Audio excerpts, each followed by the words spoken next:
सबसे पहले तो इस गांव के सभी सज्जन महानुभाव, माता, भाई बहनें और बच्चे बच्चियों को आग्रह पूर्वक एक अपील और प्रार्थना है कि आप लोग जल्दी से अपने घर से निकल करके आइए और आप सत्संग पंडाल में अपना स्थान ग्रहण करें।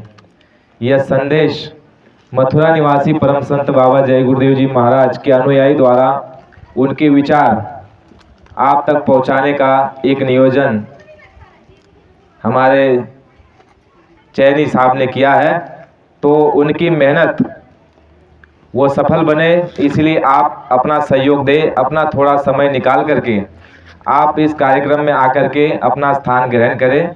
ऐसी आप सभी के सामने हाथ जोड़ करके प्रार्थना है, इससे आपको लाभ ही होगा।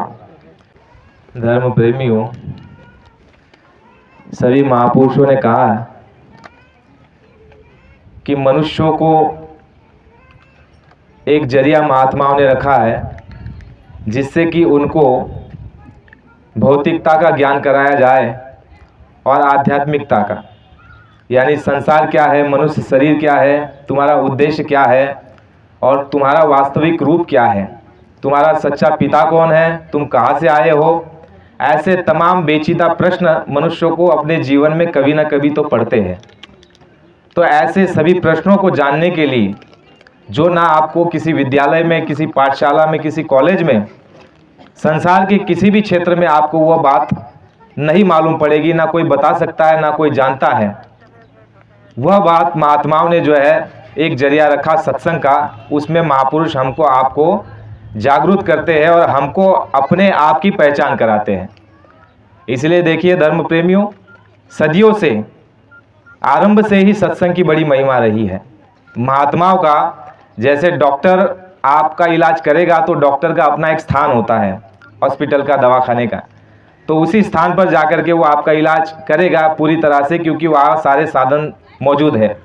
इसी तरह महात्मा आपको दया देना चाहते हैं, आपका लाभ, कल्याण और कीर्ति और यश, सांसारिक जीवन भी आपका सुखमय बीते और पारलौकिक जीवन, जो इन तीन अवस्था को पूर्ण करने के बाद, जिसको कहते हैं नन्हे बालक की अवस्था, जवानी की अवस्था और बुढ़ापे की अवस्था, ये 3 दिन पूरे होने के बाद जो चौथा पड़ाव आपको जो जाना है आगे, तो अगले रास्ते को भी वो साफ सुथरा बना करके आपके लिए वहाँ पर वो व्यवस्था करके रखते हैं।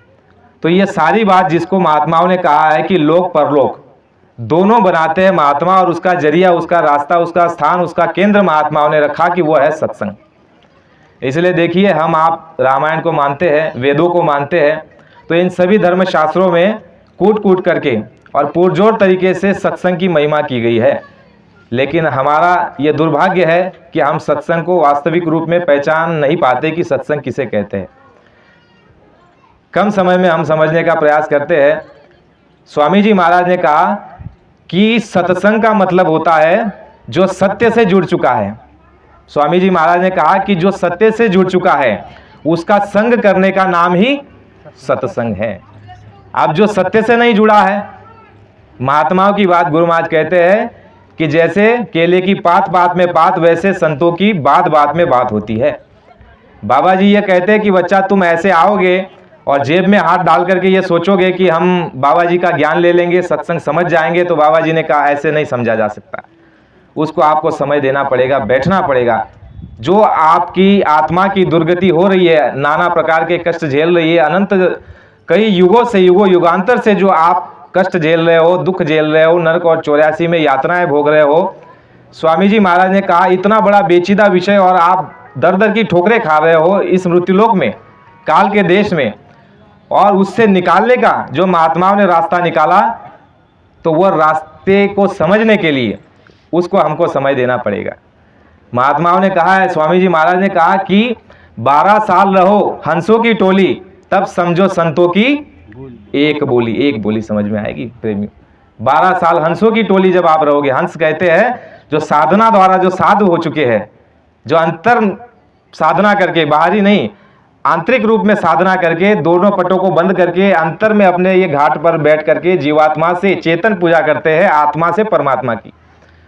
और आत्मा जो है इस शरीर को 9 द्वारों को खाली करके 10वें द्वार से, जिसे ब्रह्मरंध्र भी कहते हैं, उस 10वें द्वार से निकल करके अंड खंड और ब्रह्मांड की सैर करती है, देवी देवता का दर्शन दीदार करती है, और काल के लोक को भी, जिसके 3 लोक 14 भुवन का क्षेत्र है, जिसके अंदर हम जिसके दायरे में रहते हैं, उसको भी पार करते हुए जब आगे निकल जाती है जीवात्मा, ईश्वर लोक से आगे ब्रह्म लोक, और ब्रह्म से भी आगे पार ब्रह्म में जब प्रवेश कर जाती है, वहाँ गुरु महाराज ने कहा कि वो मुक्ति का स्थान है। और वहाँ क्या है? मानसरोवर है। जैसे आप कहते हो कि मानसरोवर है, गंगा है, इसमें स्नान कर लोगे तो तुम्हारे कर्म कट जाएंगे। तो महात्माओं ने ये कहा कि वो मानसरोवर और वो गंगा वो अंदर है, बाहर नहीं है, वो अंदर है। और जब अंदर का कोई रास्ता भेदी महात्मा तुमको मिल जाएगा, और जब वो तुमको रास्ता दे देगा, स्वामी जी महाराज ने कहा कि सब कुछ तुम्हारे पास है, लेकिन रास्ते का भेदी कोई होना चाहिए।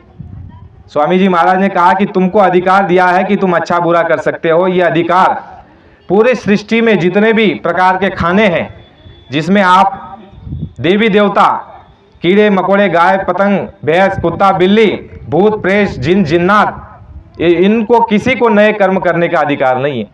ये सारे जो है बंधन में है और ये अपना भोग भोग रहे हैं। गुरु महाराज ने कहा कि जो देवता बने हुए हैं, उनका पुण्य प्रताप के कारण उनको जो है स्वर्ग में और वैकुंठों में लाखों वर्षों तक उनको वहां स्थान मिल गया। यानी वो अपने सुख को भोग रहे हैं जो उन्होंने पुण्य किया।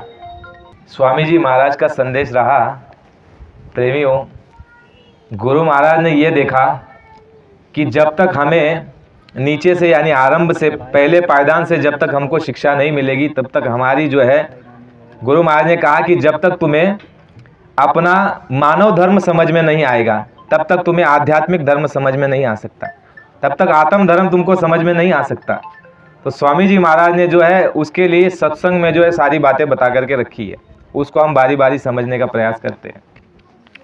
गुरु महाराज ने कहा कि एक समय था कि भारत भूमि में रहने वाले आप और हम, इन्होंने जो है विश्व को मार्गदर्शन किया। विश्व को जो है भारत के लोगों ने मार्ग दिखाया, सत्य का, प्रेम का, अहिंसा का, त्याग का, बलिदान का, सेवा का, आत्मा परमात्मा का, स्वामी जी महाराज ने कहा न्याय सुरक्षा का। यह जो संदेश है विश्व को भारत के लोगों ने दिया। प्रेमियों, इस इतिहास को आपको हमको समझना पड़ेगा। जब तक इस इतिहास को हम आप नहीं समझेंगे, तब तक बात बनने वाली नहीं है। गुरु महाराज ने प्रेमियों यह कहा कि पूरे सृष्टि में, यानी जो आप ऋतुलोक देखते हो, पूरे पृथ्वी के भीतर में यह जो भारत भूमि है, गुरु महाराज ने कहा कि यह ईश्वरीय सत्ता का केंद्र है।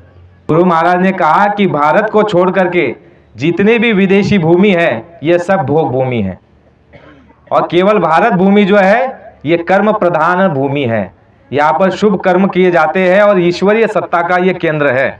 गुरु महाराज ने कहा जो भारत की तुम्हारी हमारी भूमि है, इसका जो है सीधा वहाँ पर निशान है, और सीधा वहाँ से ऊपर से शक्तियाँ नीचे आती है, और भारत के भीतर में ही ऐसी शक्तियाँ उतरती है, और उनको भारत के लोगों को मार्ग दे करके भारत के लोगों को इतना पक्का बना देते हैं कि वो विश्व में जाकर के उस ज्ञान को फैलाते हैं। जिसको आप सामाजिक ज्ञान समझो, जिसको आप राजनीतिक ज्ञान समझो, जिसको आप आत्म ज्ञान समझो, परमात्मा ज्ञान समझो, गुरु महाराज ने कहा वो सदियों से भारत भूमि पर अवतारी शक्तियां आकर के भारत भूमि को चुना, और इसमें आकर के उन्होंने जो है सदैव से इस भारत के आदमी को जागरूक किया, सदैव से इसके अंदर में धर्म जागरूक किया। जो कृष्ण भगवान ने भी अपने जो है महाभारत के समय अर्जुन को बता रहे हैं, वो विश्व की, अमेरिका, लंदन, ब्रिटेन की बात नहीं कर रहे हैं। वो देखो क्या जिक्र कर रहे हैं, कौन से क्षेत्र की बात कर रहे हैं। वो कह रहे हैं अर्जुन को कि यदा यदा ही धर्मस्य ग्लानिर्भवति भारत। यहाँ पर भारत का शब्द का उच्चारण हुआ है प्रेमियों। यदा यदा ही धर्मस्य ग्लानिर्भवति भारत अकृत्थान अधर्मस्य तदात्मानं सुजाम्यः परित्राणाय साधूनाम विनाशाय च दुष्कृताम धर्म संस्थापनार्थाय संभवामि युगे युगे। प्रेमियों, हमने बहुत सुना, कथा कीर्तन वार्ता पढ़ा भी होगा, लेकिन कहते हैं कि जब तक आपको महात्मा नहीं मिलेंगे, जैसे आप स्कूल की किताब उठा करके ले आओ अपने मकान में और अपने बच्चों के सामने जो है ढेर लगा दो और कहो कि बच्चा ये जो है किताबें पढ़ करके तू जो है पीएचडी कर ले, हो जाएगा? नहीं होगा, उसके लिए मास्टर की जरूरत पड़ेगी। तो इसी तरह गुरु महाराज ने क्या कहा कि जो रामायण में लिखा, जो वेदों में लिखा, जो 18 शास्त्रों में लिखा है और जो बाइबल में लिखा है, वो सब कुछ सत्य है, लेकिन उसको कौन बताएगा? महात्मा बताएंगे। जो जीते जागते मौजूद महात्मा होंगे वही तुमको बताएंगे। उसके लिए स्वामी जी महाराज ने उदाहरण दिया।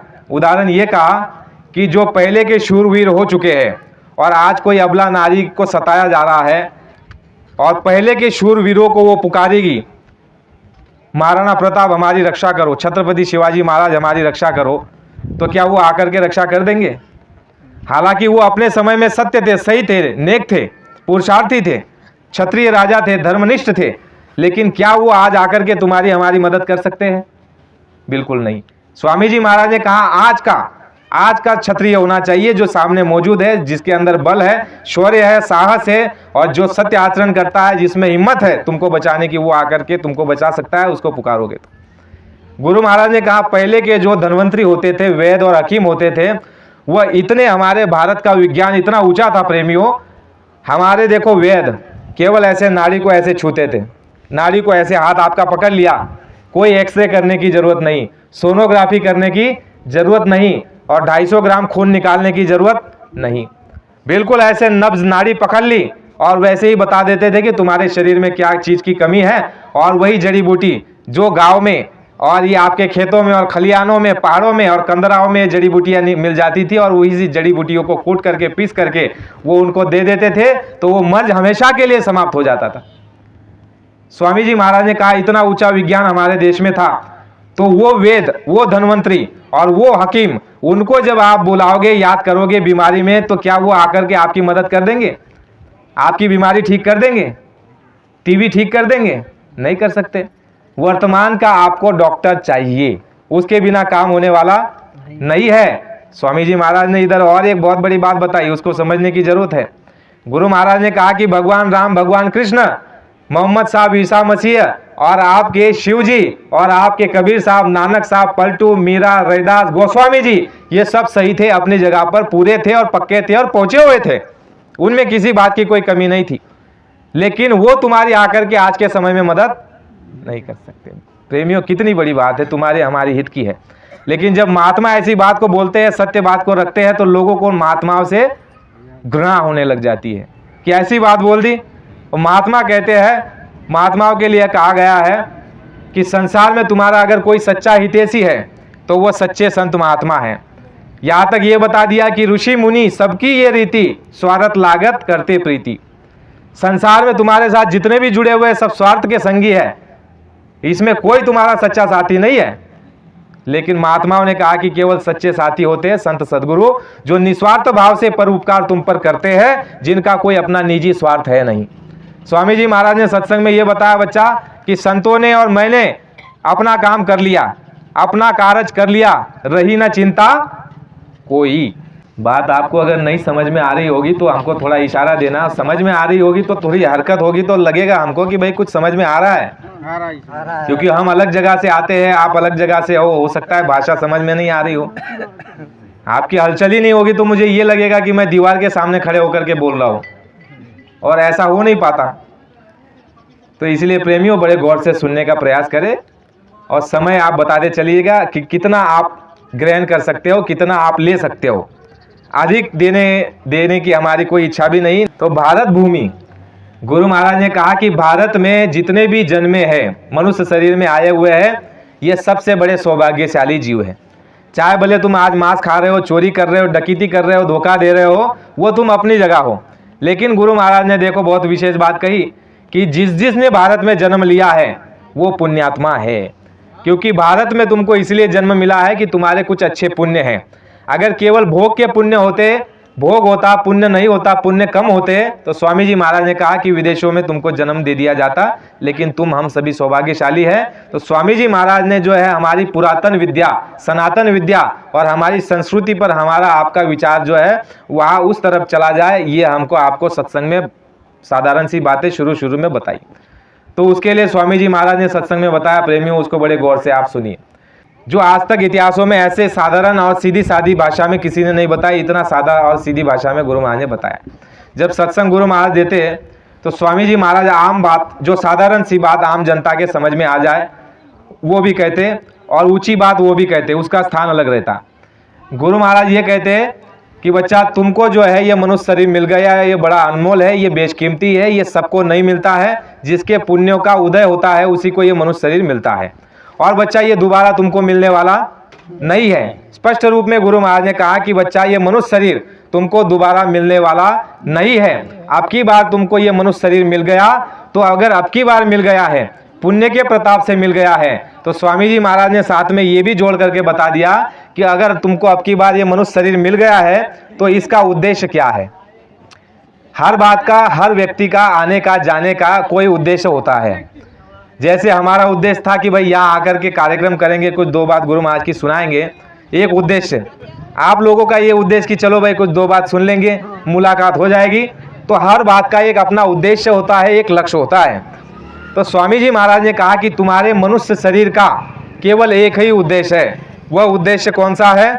और वह उद्देश्य यह है कि जीते जी तुम इस अपने बंधन को, जिसको वो कहते हैं अष्टग्रंथि, अष्टग्रंथि यानी रजोगुण, तमोगुण, सतोगुण 3 और आपके 5 तत्व, जल, पृथ्वी, अग्नि, वायु, आकाश, इसमें जो तुम्हारी जीवात्मा कैद है, उस जीवात्मा को जीते जी किसी जीते जागते महात्माओं से रास्ता लेकर के जन्म मरण के चक्कर से छुड़ा लो और उस मालिक के जीते जी तुम प्राप्ति कर लो। एक लक्ष्य गुरु महाराज ने बताया, अनेक लक्ष्य नहीं है, लेकिन एक लक्ष्य के साथ एक उपलक्ष्य होता है, उपलक्ष्य होता है। जैसे आप सत्संग में आए हो, हम भी आए हैं, तो हमारा लक्ष्य क्या है? आत्म कल्याण, कि भाई चलो जाकर दो बातें सुना देंगे तो सेवा हो जाएगी, हमारा परमार्थ बन जाएगा। लक्ष्य क्या है? आत्म कल्याण का। लेकिन देखो, सत्संग के लिए जब आवाज लगाई जाती है तो क्या कहा जाता है कि इस उपलक्ष्य में सत्संग रखा गया है ना। तो उपलक्ष्य एक अलग होता है और लक्ष्य एक अलग होता है।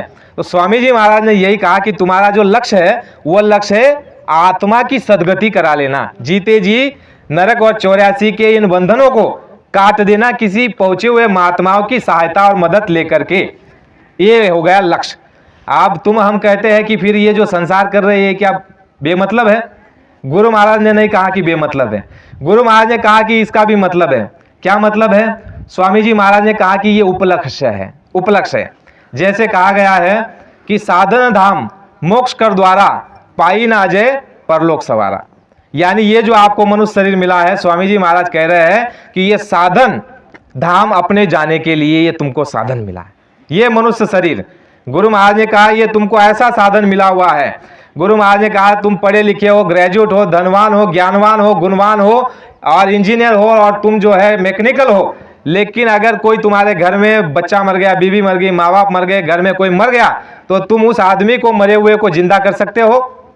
नहीं कर सकता। तुम बड़े धनवान हो, बच्चा नहीं हो रहा है और पैसा फेंक करके क्या बच्चा हो जाएगा? नहीं होगा।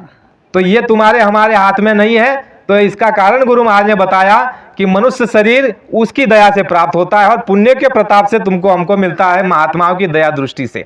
तो ये पुण्य प्रताप से तुमको हमको शरीर मिल गया। और जब मिल गया तो स्वामी जी महाराज ने कहा कि इसका उपलक्ष्य आपका ये संसार उसने तुमको साथ में दिया है और शरीर ये दे दिया रथ, और इसमें बैठ करके जीवात्मा जीते जी अपने जो है आत्मा के कल्याण के लिए कार्य करेगी, जिसके लिए महात्माओं ने देखो कहा है। और थोड़ा पीछे चले जाते हैं, थोड़ा पीछे कहा जाते हैं कि इस मनुष्य शरीर में हम आने से पहले कहाँ थे? ऐसा प्रश्न हमको आया है कभी? आपको जीवन में ऐसा प्रश्न आया होगा कि या इस शरीर में आने से पहले हम कहाँ थे? आया था? हमको बड़ा आता था पहले, जब गुरु महाराज नहीं मिले थे। तो सबको आता है, किसी को आ गया, किसी को आने वाला है। सबको ये प्रश्न जरूर आएगा कि इससे पहले हम कहाँ थे। देखो, महात्मा जो सुनाते हैं, गुरु महाराज ने कहा वह कथा कहानी नहीं सुनाते। महात्मा जो सुनाते हैं वह सत्संग, सत्य से जो जुड़ चुके हैं वह सत्य बात बताते हैं, और वो जो बताते हैं उसको सत्संग कहते हैं। और वो जो बताते हैं वो सत्य, जो सत्य है उसकी बात बताते हैं। आप सत्य क्या है? गुरु महाराज ने कहा सत्य केवल आत्मा और परमात्मा है। बोले ना, सत्य केवल आत्मा और परमात्मा है, और वो आत्मा और परमात्मा की ही बात बताते हैं। उनका भी एक लक्ष्य होता है, एक सूत्री कार्यक्रम। गुरु महाराज ने कहा कि मेरा बच्चा कोई दूसरा काम नहीं है। पहले सत्संग में सुनाते रहे कि मेरा दूसरा कोई काम नहीं है, मेरा केवल एक ही काम है। हम आए उस देश से जहां तुम्हारो धाम, तुम सबको घर पहुंचाओ ना, एक हमारो काम। लेकिन है प्रेमियों, विचार करो महात्माओं को कितना कष्ट झेलना पड़ा। बाबा जी ने कितना कष्ट झेला, कितनी तकलीफ उठाई तुम्हारे हमारे लिए, लेकिन देखो हमारे कान में जू तक नहीं रोंगती और बिल्कुल विचार नहीं करते। महात्माओं ने देखो इतिहास भरा पड़ा हुआ है तुम्हारे हमारे लिए, इन मनुष्यों के लिए। कितने महात्माओं ने अपने तन के ऊपर कष्ट झेला। सम तबरेज की खाल निकाल ली गई, कबीर साहब को जो है हाथी से कुचलाने का प्रयास किया गया, और ऐसे तमाम प्रकार के महात्माओं को, मोहम्मद साहब को तकलीफ दी गई, भगवान राम को जो है वनवास भेज दिया गया, कृष्ण भगवान को जो है मथुरा वालों ने वहां से तंग करके द्वारका जाना पड़ा। यानी तुम्हारे हमारे लिए महात्माओं ने कितनी तकलीफ और कष्ट झेला है, लेकिन तुम्हारे हमारे अंदर बिल्कुल भी हलचल नहीं होती। गुरु महाराज कहते हैं, अरे बच्चा हम तुम्हारे लिए मेहनत कर रहे हैं, हमारा क्या है, अपना कार्य कर लिया, रही ना चिंता कोई। और महात्मा मेहनत करते रहे और तुम चुपचाप बैठे रहो, तो ये कोई अच्छी बात थोड़ी है बच्चा। महात्मा तुम्हारे लिए हमारे लिए आते हैं, और सच्चे मायने में उन्हीं को तुम्हारा हमारे दर्द की पीड़ा है, उनके अलावा किसी को नहीं। कहा गया है, गिरी बदरिया पाप की बरस देत अंगार, और संत न होते जगत में जल मरता संसार। जगत में इतना पाप बढ़ा कि अंदाज से बाहर चला, वो तो संतों की दया रही जो अब तक जग ना ढला। विचार करो प्रेमियों, मामूली बात नहीं। संत अलग होते हैं, अवतारी अलग होते हैं। गुरु महाराज ने कहा कि अवतारी शक्तियां जो आती है धर्म की स्थापना के लिए, और वो तुमको चेताती, आगाह करती है कि समय रहते धर्म पर आ जाओ, और नहीं आओगे तो तुम्हारा सफाया कर दिया जाएगा। माफी की वहां कोई बात नहीं। गुरु महाराज ने कहा अवतारी शक्तियां जो आती है वो अच्छे के लिए दयाल है और बुरे के लिए काल है। लेकिन विचार करो प्रेमियों, गुरु महाराज ने कहा संत एक शक्ति ऐसी होती है जो सब पर दया करती है, सब पर। उसके लिए उदाहरण दिया गया है, वृक्ष कबो ना फल वके, नदी संचे ना नीर, और परमारथ के कारण संतों ने धरा शरीर, साधु ने धरा शरीर। विचार करो प्रेमी, परमारथ के कारण, पर उपकारण के कारण संतों ने तुम्हारे हमारे लिए शरीर धारण किया है, दूसरे किसी काम के लिए नहीं। उनका तो काम हो चुका है, गुरु की दया कृपा से उन्होंने अपना काम कर लिया। 1948 में ही स्वामी जी महाराज दादा गुरु के जाने से पहले साधना पूर्ण कर ली, और गुरु महाराज जो है उस मालिक को प्राप्त कर लिया। लेकिन स्वामी जी महाराज को दादा गुरु ने आदेश दिया कि तुमको ये दौलत जीवों में बांटनी है, और तुमको जो है इन दुखी के, ये जो दुखी है, परेशान है, और ये जितने भी कष्ट झेल रहे, इनके कष्ट को दूर करने का काम तुमको दिया जाता है। तो स्वामी जी महाराज ने इसलिए आकर के हमको आपको चेताया, जगाया, होश दिलाया।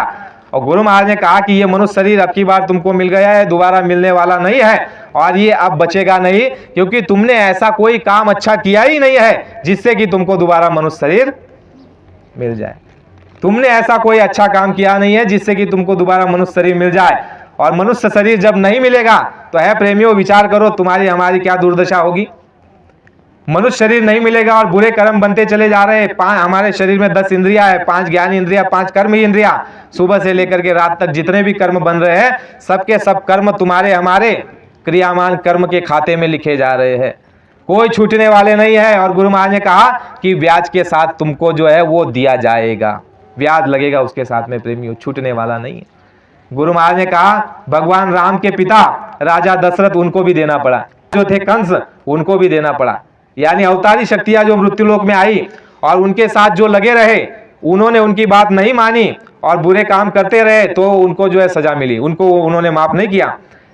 महाभारत में एक जगह दृष्टांत आता है कि भगवान कृष्ण के बहुत समझाने पर भी 5 पांडवों ने जो है भगवान कृष्ण की बात को मानी नहीं, उन्होंने माना नहीं। लेकिन जब विराट स्वरूप दिखाया तब जाकर के अर्जुन ने माना, और सारा युद्ध क्षेत्र में जो है रणभूमि में रक्त रंजिश होने के बाद जब भूमि महाभारत हो गया, 18 दिनों में 18 अक्षौहिणी सेना जब समाप्त हो गई, और वहां पर जो है लहू ऐसे नदी बहने लग गई, इतने लोग मारे काटे गए गाजर मूली की तरह।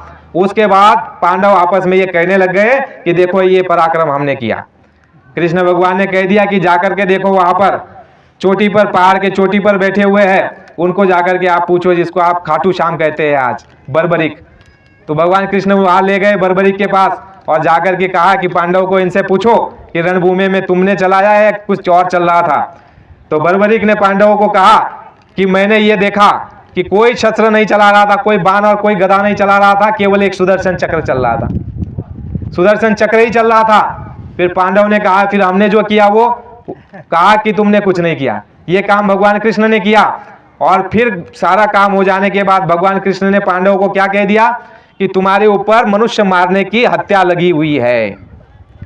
पांडव नाराज हो गए, दुखी हो गए, भगवान ऐसे कैसे, हम तो आपकी बात को मान करके हमने जो है शस्त्र उठाया, हम पर तो कोई सजा नहीं लगनी चाहिए। भगवान कृष्ण ने कहा कि नहीं नहीं पांडव, तुमने मेरी बात को नहीं माना। अर्जुन कहने लग गए कैसे नहीं माना। भगवान कृष्ण ने कहा कि जब मैंने तुमको विराट स्वरूप दिखाया, मैंने बहुत तुमको ज्ञान दिया कि है अर्जुन, ये जिसको तुम सामने देख रहे हो मेरा ताया है, नाना है, चाचा है, मेरा गुरु है और मेरा चचेरा भाई है। मैं इन पर कैसे बांध चलाऊं? हे अर्जुन, मैंने तुमको बहुत समझाया, लेकिन जब तुमने बात को नहीं माना तो अंतिम विकल्प को मुझे अपनाना पड़ा और मैंने अंतिम विकल्प को अपना करके तुम्हें अपना विराट स्वरूप दिखा दिया और दिखा दिया आने वाले भविष्य की बात कि ये सारे मरे हुए हैं, इनमें से कोई जिंदा नहीं है। केवल तुमको एक निमित्त मात्र अपना गांडी उठा करके ये समाज को, देश को दिखाना है कि अधर्म के रास्ते पर चलने वालों का ये हश्र होता है।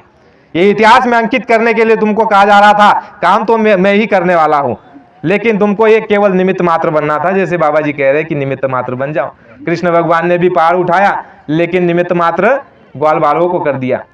लेकिन अर्जुन ने कहा कि भगवान नहीं, हमने तो आपकी बात मानी। कृष्ण भगवान ने कहा विराट स्वरूप दिखाने के बाद तुमने गांडी उठाया और जो है बाण चलाया है, इसलिए ये जो जितना भी पाप ये हुआ है ये सब तुम्हारे सर पर।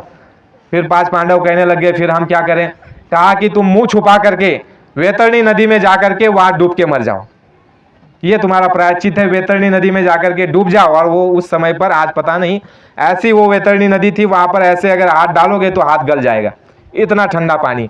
और शास्त्रों में ये भी निकल करके आता है, गुरु महाराज ने भी बताया कि कृष्ण भगवान के साथ रहने वाले पांडव नरकों में पड़े हुए। बोले कि नहीं बोले?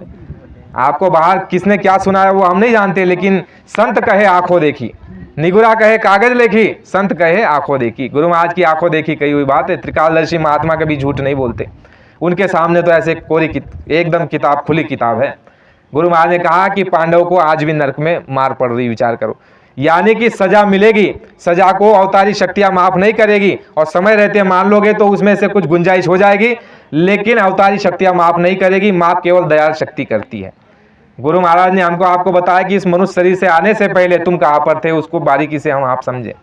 महात्माओं ने एक वाणी में कहा हुआ है कि कई जन्म है कीट पतंगा, कई जन्म गजमीन कुरंगा, कई जन्म खेबर में खोइया, कई जन्म पंछी जगजैया, किरण काल देश अजरिया, और अब की बार जगदीश मिलन खेवरिया। आया ना? कई जन्म है कीट पतंगा, तुम्हारा हमारा इतिहास। बाबा जी ने जो सत्संग सुनाया, बाबा जी ने ये कहा कि महात्मा कथा कीर्तन वार्ता नहीं बताते, वह जो है आत्म कथा बताते। क्या बताते हैं? आत्म कथा, आत्म व्यथा, तुम्हारी आप बीती, तुम्हारे ऊपर क्या बीती है, तुम्हारे ऊपर क्या बीतने वाली है। अगर बात को नहीं माना, वो तुम्हारी बात करते हैं, तुम्हारी निजी बात। तुमको अगर एकनाथ की बात बता दी जाए पूरे जीवन की, तो उससे तुमको क्या लाभ होगा? अरे तुमको तो अपनी बात चाहिए, अपने मतलब की बात चाहिए। हमारी बात बताओ, हमारा कल्याण, हमारा हित, हमारा लाभ और हमारी खुशी, हमारा आनंद उस किस में है? तो महात्मा वही चीज बताते हैं।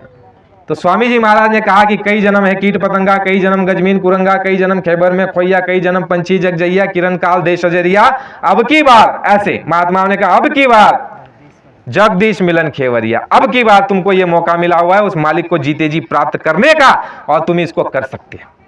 गुरु महाराज ने कहा कि तुम इसको कर सकते हो, जैसे कबीर ने किया, नानक ने किया, पलटू ने किया, मीरा ने किया, रविदास ने किया, वैसे तुम भी बच्चा कर सकते हो। गुरु महाराज ने कहा कि 24 वर्ष की आयु में गोस्वामी जी महाराज ने उस मालिक को प्राप्त कर लिया।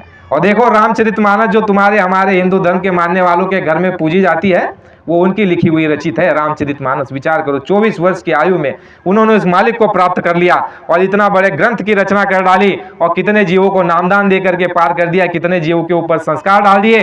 गुरु महाराज ने कहा कि बच्चा, ऐसा अगर तुम्हारे घर में कोई, अगर मान लो तुम्हारा बच्चा नेक निकल जाए, नेक निकल जाए, भक्त निकल जाए, पुण्यात्मा निकल जाए, सेवादार निकल जाए, महात्माओं का सच्चा भक्त निकल जाए, तो तुम्हारी माँ बाप की क्या बात है, वो तुम्हारी 7 पुश्ते को तार देगी।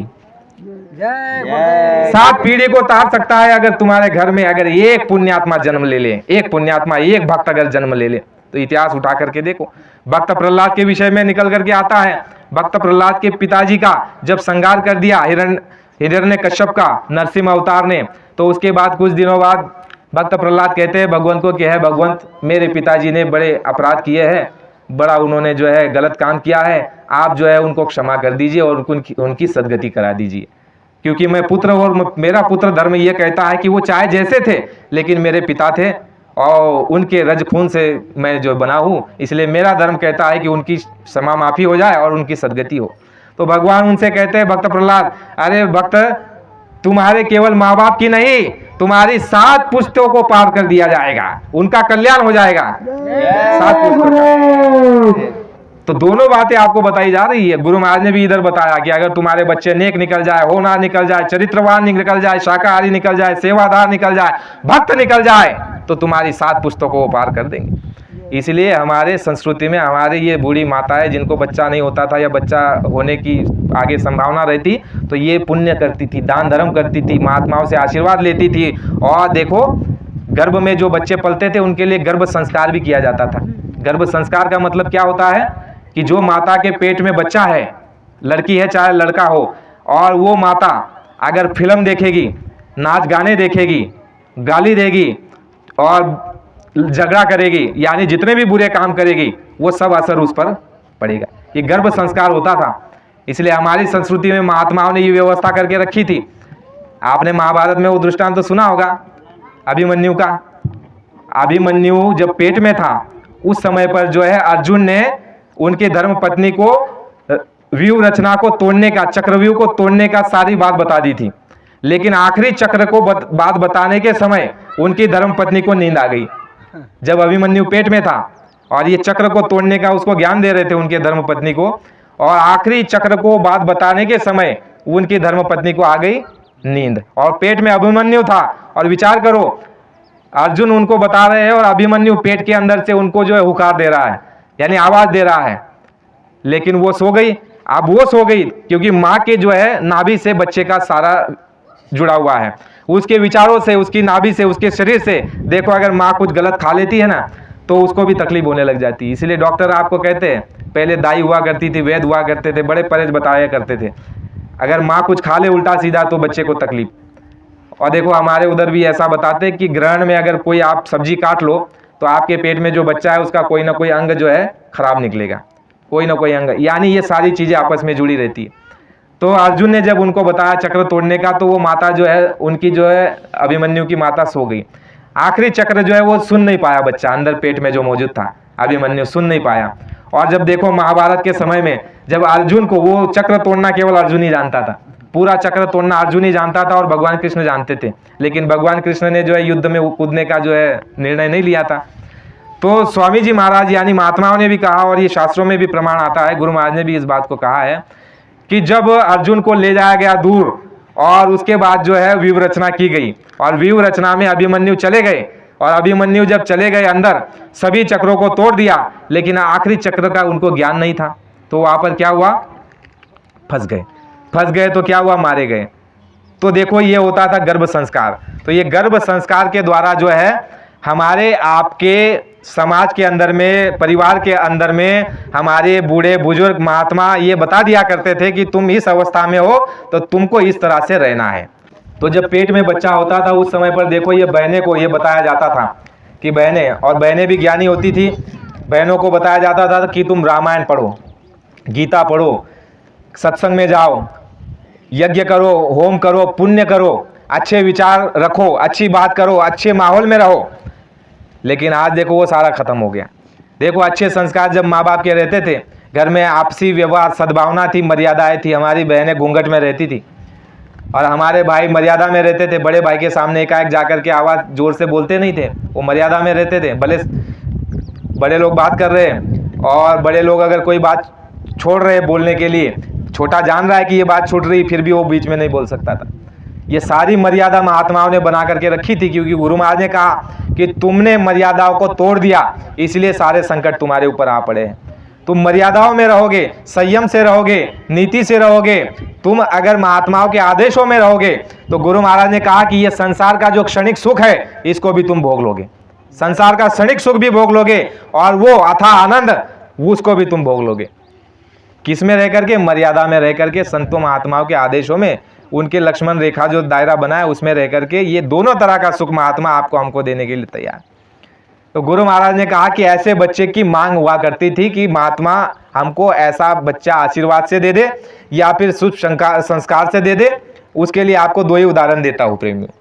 संस्कार बहुत बड़ी चीज़ है, और संस्कार कई और बाजार में नहीं मिलते, वो महात्माओं की शिक्षा से मिलते हैं, कहीं और दूसरी जगह नहीं मिल सकते संस्कार। और संस्कार की जो है बड़ी कमी है भारी मात्रा में हमारे आपके घर और परिवार में, और समाज और देश और दुनिया में संस्कार की बड़ी भारी मात्रा में कमी है। ये हुए आपने जो सुना है छत्रपति शिवाजी महाराज, नाम सुना है, इतना बड़ा काम किया। तो प्रेमियों ऐसे नहीं, उनको रामायण पढ़ाई जाती थी, गीता पढ़ाई जाती थी, और उनके माँ बाप जो थे धार्मिक थे, तो उनको बचपन से ही ऐसे विचार आते थे। ये हो गया शिवाजी महाराज का संस्कार। एक और अन्य संस्कार आप सुनिए। एक संस्कार कौन सा है कि आपने सुना होगा कि राधा स्वामी मठ में शिवदयाल जी महाराज हुए। शिवदयाल जी महाराज के पिता, इनके जो गुरु थे वो हाथरस के गोस्वामी जी महाराज थे, और इनको जो है पुत्र नहीं हो रहा था। शिवदयाल जी महाराज के माता पिता को पुत्र की प्राप्ति नहीं हो रही थी, तो उन्होंने इच्छा की कि भाई जाकर गुरु महाराज से प्रार्थना की जाए कि स्वामी जी महाराज पुत्र हो जाए। तो देवी जी की बड़ी इच्छा रहती थी कि भाई जाकर के गुरु महाराज से आप कहो कि स्वामी जी महाराज आशीर्वाद और दया कर दे कि बच्चा हो जाए। लेकिन वो कहते थे पिताजी शिवदयाल जी महाराज के, अरे बच्चा मांग करके क्या करोगी। लेकिन वो मानती नहीं थी, तो चले गए गुरु महाराज के पास और उनको जाकर के हाथ जोड़ दिया हाथरस के गोस्वामी जी महाराज को कि स्वामी जी महाराज, देवी जी का कहना है कि बच्चा हो जाए तो अच्छा रहता। तो वो ये कह रहे हैं कि गुरु महाराज बच्चा तो मिले, इसकी इच्छा भी पूरी हो, लेकिन ऐसा जीव आना चाहिए जो अपना भी कल्याण करे, हमारा भी कल्याण हो और समाज का भी कल्याण हो। विचार करो, मांगना इसको कहते हैं। फिर हाथरस के गोस्वामी जी महाराज ने उसी समय बता दिया कि बच्चा ठीक है, तुम्हारे घर में एक शक्ति का अवतार होगा, तुम्हारे घर में उसको तुम पुत्र रूप में मत मानना, उसको गुरु रूप में मानना। और उनको कुछ दिनों बाद पुत्र हुआ, और वही पुत्र उनका नाम शिवदयाल जी महाराज पड़ा। आगरा के पन्नी गली में उनका जन्म हुआ, और उन्हीं को शिवदयाल जी महाराज कहा गया, और बचपन से ही वो पूर्ण शक्ति थी। और जिनके लिए जो है महात्माओं ने बताया है कि उनका भी उन्होंने रास्ता दिखाया कि वहाँ जाकर के नामदान ले लो। तो कहने का मतलब ये है, ये होता है शुभ संस्कार। तो एकाएक इतनी बड़ी चीज जो है ये समझ में नहीं आती, इसके लिए पूर्व जन्म का नियोजित संस्कार होता है। जैसे भक्त प्रहलाद की बात होती है, तो भक्त प्रहलाद को जब भगवान मिल गए, प्रसन्न हो गए, तो बड़े बड़े ऋषि नाराज होने लग गए कि हम तो कई दिनों से साधना कर रहे हैं लेकिन हमको भगवान नहीं मिले और इनको दर्शन दे दिया। तो भगवान ने उनको बताया कि ये 7 जन्मों से मेरे पीछे पड़ा हुआ है, तब जाकर के आज इसका काम हुआ है। तो प्रेमियों, संस्कार महात्माओं से मिलता है, और महात्माओं की मेहनत कभी विफल नहीं होती। महात्मा की मेहनत का जो है फल मिलता है। गुरु महाराज ने कहा कि जल्दी का काम काल का है, और धीरज का काम रहमान का और दयाल का है। जो धीरज के साथ काम करते हैं उनको कहते हैं दयाल, और जल्दी का जो काम है वो काल का है। गुरु महाराज ने कहा कि वो एक झटके में सफाया कर दे, उसको क्या लगता है, उसको देर नहीं लगती है, लेकिन देर लगती है बनाने में, सुधारने में, संस्कार देने में। है प्रेमियों, विचार करो, अगर किसी को सजा दे दी जाए और एक तरफ दूसरा है जो उस बुरे आदमी को, बिगड़े हुए आदमी को, डकैत को, चोर को, मांसाहारी को, दुराचारी को, व्यभिचारी को सजा ना दे करके उसका अगर वैचारिक परिवर्तन कर दे, विचारों का परिवर्तन कर दे, तो विचार करो कौन बड़ा है दोनों में से। वैचारिक परिवर्तन जो जिसके अंदर करा दे वो सबसे बड़ा है। तो महात्माओं का वही काम है, वो डंडा नहीं चलाते। गुरु महाराज ने कहा महात्मा डंडा नहीं चलाते, अगर महात्मा डंडा चलाएंगे तो उनको कौन महात्मा कहेगा। महात्मा दयालु होते, हर तरह से, हर दृष्टिकोण से महात्मा दयालु होते हैं।